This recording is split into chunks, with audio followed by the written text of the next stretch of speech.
On my wedding day, my cruel stepmom ordered me to clean her dirty toilet. When I refused and said, "I'm not your servant," she became furious and shouted, "How dare you talk back to me?" In her anger, she grabbed a hockey stick and struck me on the head. I was badly injured and cried out for help. My fiancé heard my screams and rushed me to the hospital, saving my life. The very next day, I returned with a shocking revenge that no one expected. My name is Flora Andrews, and this is the story of how I rose above betrayal, abuse, and manipulation to reclaim my life. If someone had told me years ago that my life would take such an unexpected turn, I wouldn't have believed them. But life has a way of throwing the most unimaginable challenges at us, doesn't it? Let me start from the beginning. I was only 9 when my mother passed away.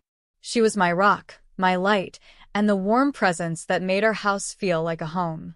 After her death, everything changed. My father, Richard, remarried just a year later. His new wife, Victoria, was nothing like my mother.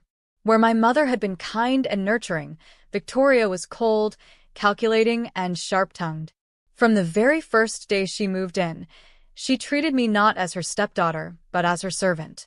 At first, I thought she just needed time to adjust. But as the days turned into months and then years, her disdain for me only grew. I became the target of her bitterness and jealousy. "Why are you just sitting there?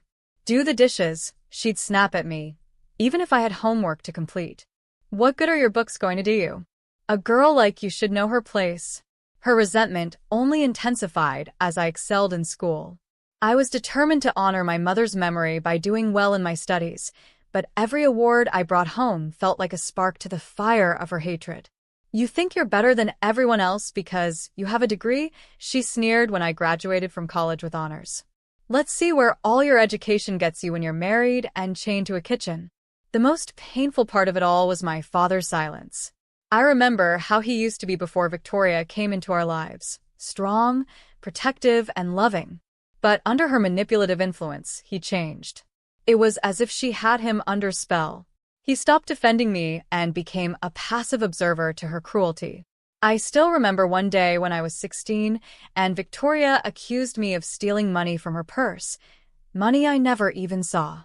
I begged my father to believe me, but he just stood there, silent, as Victoria screamed at me and grounded me for weeks.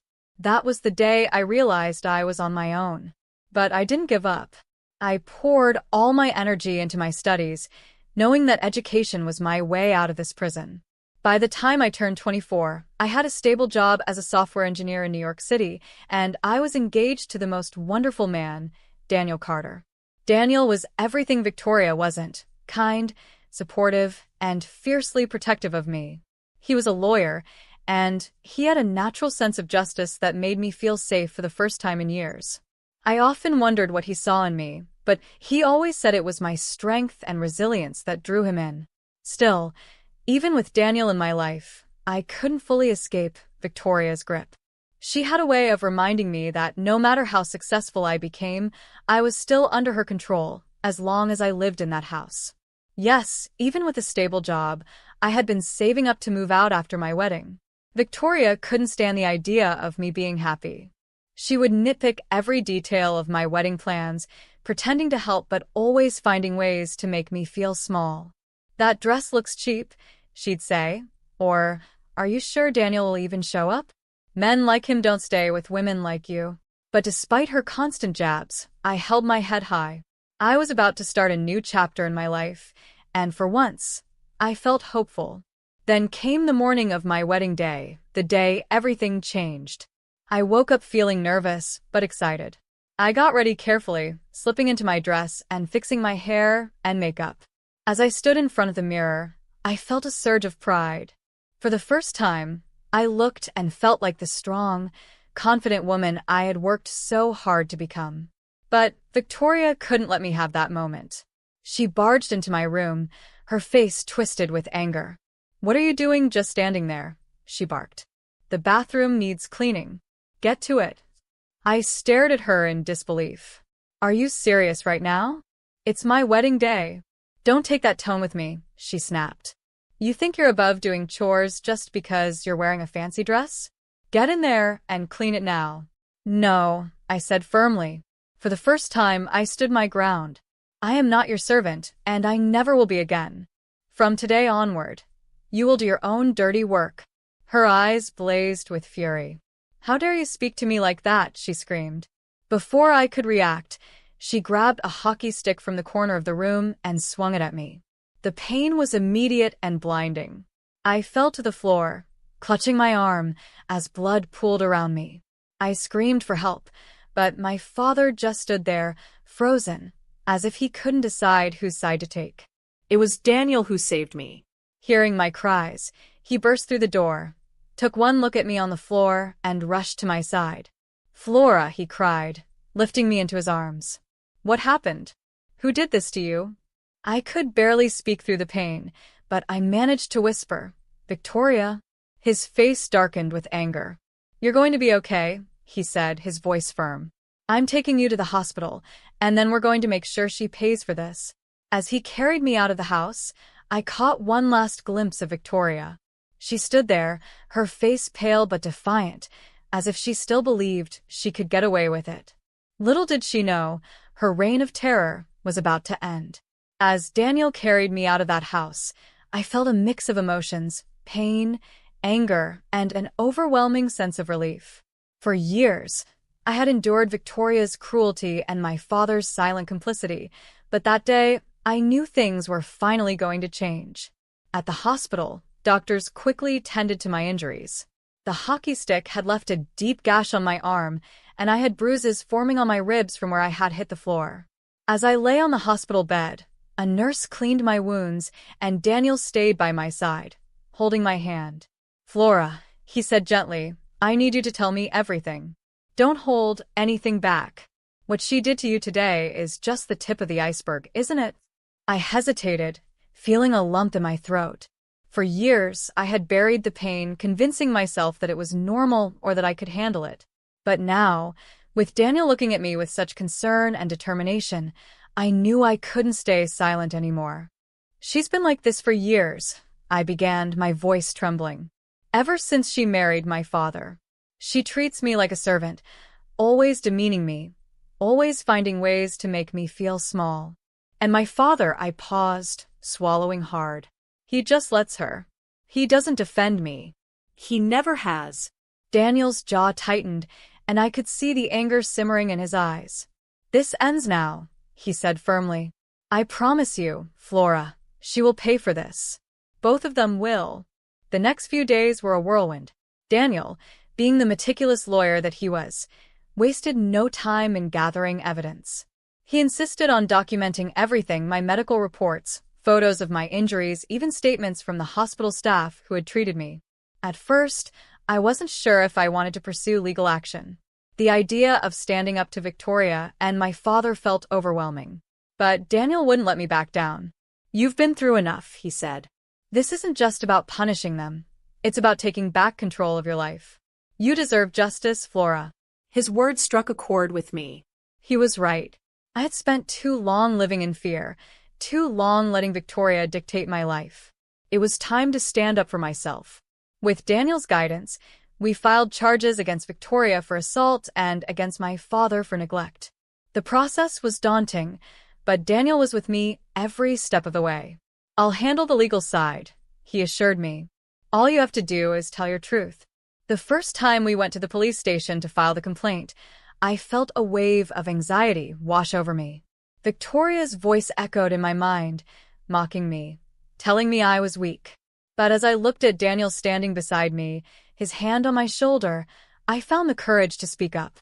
The officers listened as I recounted what had happened on my wedding day and the years of abuse leading up to it.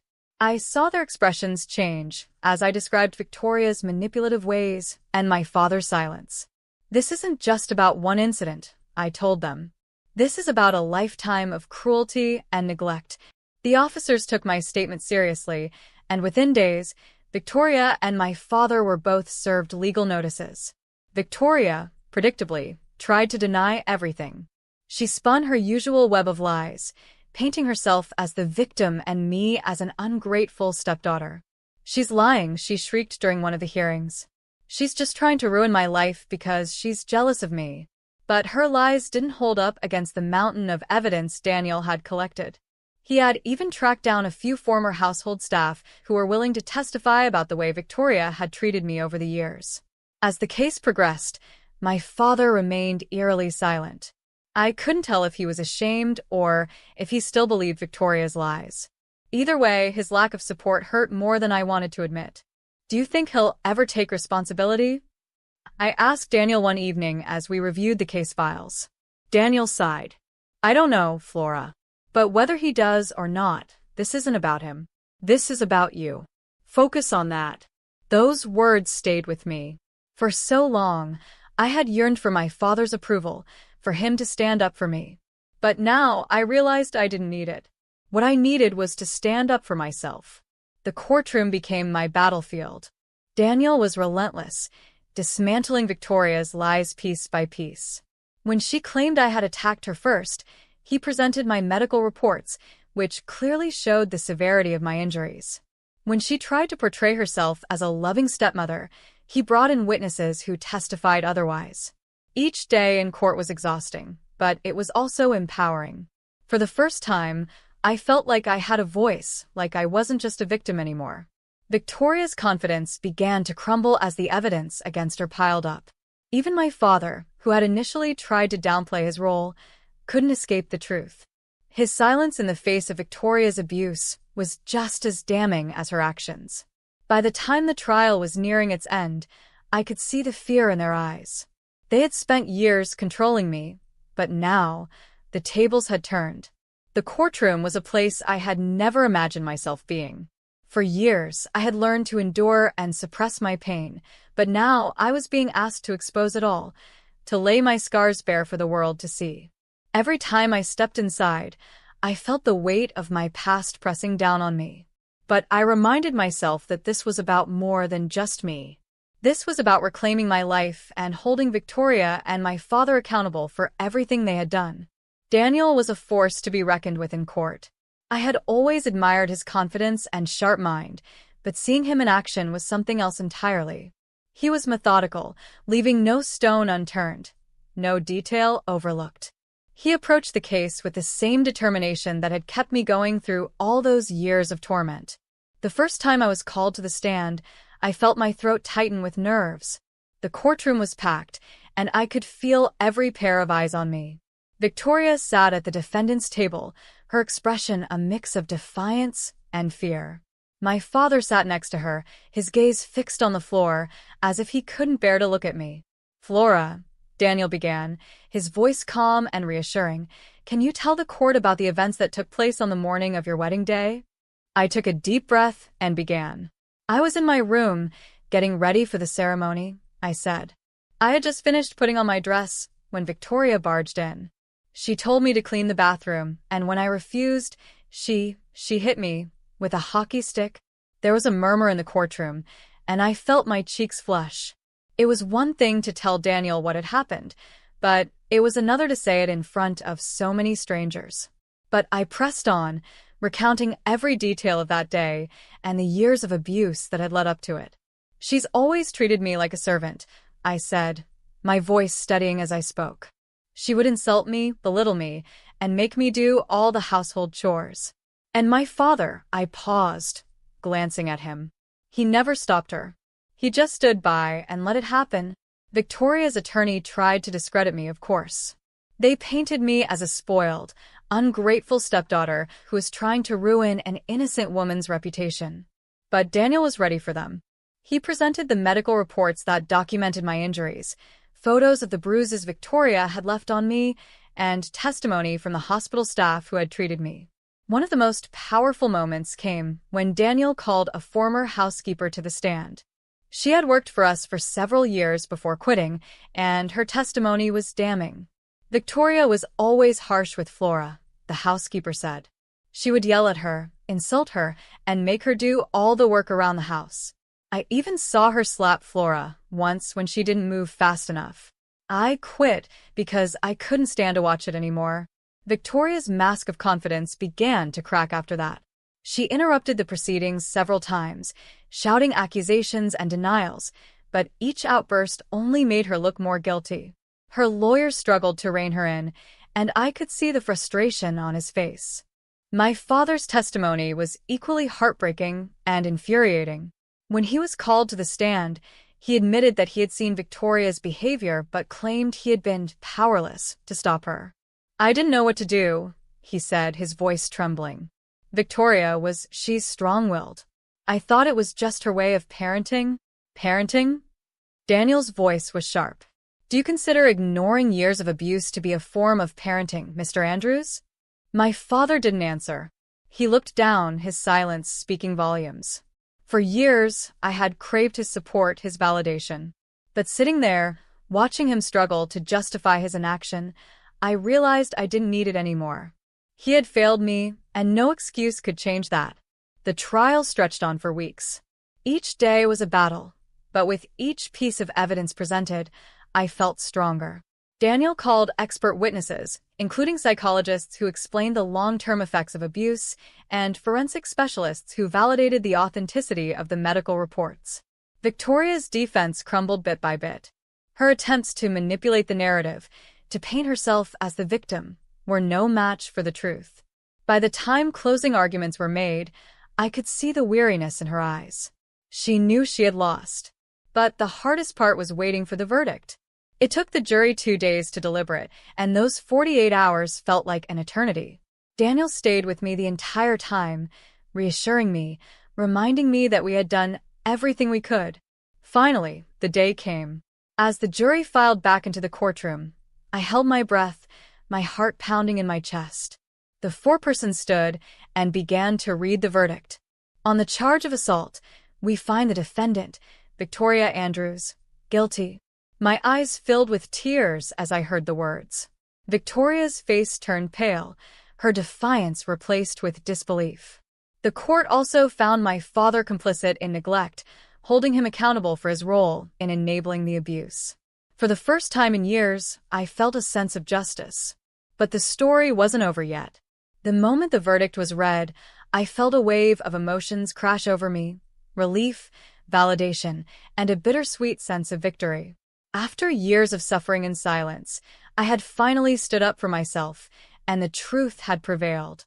Victoria was led out of the courtroom in handcuffs, her face pale and her arrogance gone.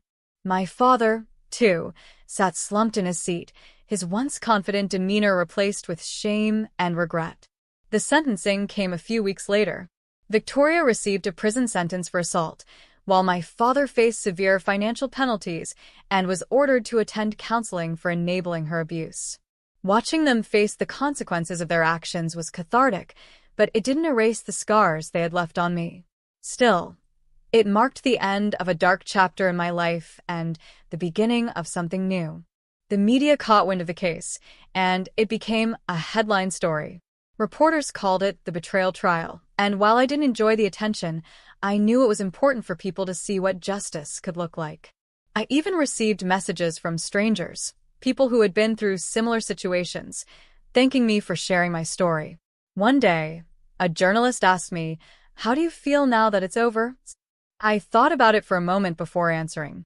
It's not about how I feel. It's about showing others that they don't have to stay silent.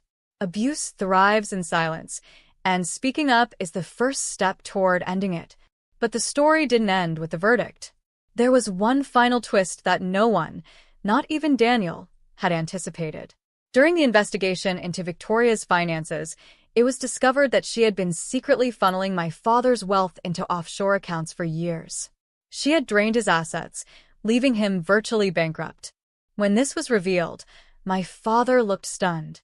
He had spent years blindly supporting Victoria, turning a blind eye to her abuse and giving her control over their finances. Now he was left with nothing. I wish I could say I felt sympathy for him, but I didn't. His silence had cost me so much, and now it had cost him everything. I hoped this would be a wake-up call for him, a chance to reflect on his choices. As for me, life began to move forward. Daniel and I finally had the wedding we had postponed. It was a small, intimate ceremony.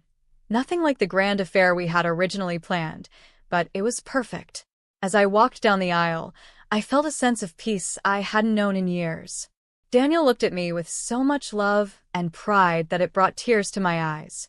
"You're the strongest person I know," he whispered as we exchanged vows. "I'm so proud of you." With Daniel by my side, I began to rebuild my life. We moved into a cozy apartment in the city, far away from the house that had been the source of so much pain. I continue my work as a software engineer, but I also found a new purpose. Inspired by my journey, I started volunteering at a local organization that helps survivors of abuse. Sharing my story with others, hearing theirs in return, and working to provide resources for those in need gave me a sense of fulfillment I hadn't expected. One day, during a support group meeting, a young woman approached me. "I read about your case in the news," she said, her voice trembling. It gave me the courage to leave my abusive relationship. "Thank you." Her words stayed with me. They reminded me that even in the darkest moments, there is a chance to inspire change, to turn pain into something meaningful. As for Victoria, I heard that she struggled to adjust to life in prison. The woman who had once ruled over our household with an iron fist was now powerless, forced to confront the consequences of her actions. And my father? I don't know if he ever truly came to terms with what he had done or failed to do. He tried to reach out to me once, sending a letter asking for forgiveness. But I couldn't bring myself to respond. Forgiveness might come one day, but not yet. Now, as I sit here reflecting on everything that has happened, I realize how far I've come. I'm no longer the scared, submissive girl who lived in fear of her stepmother. I'm stronger now, more confident, and more determined than ever to live a life free from the shadows of my past. Daniel often tells me how proud he is of me, but the truth is, I'm proud of myself too. I stood up for what was right, and I reclaimed my life. My story isn't just about betrayal and revenge. It's about resilience, justice, and the power of speaking up. If there's one thing I've learned, it's that we are stronger than we think. And no matter how dark things may seem, there is always a way to find the light. My name is Flora Andrews, and this is my story.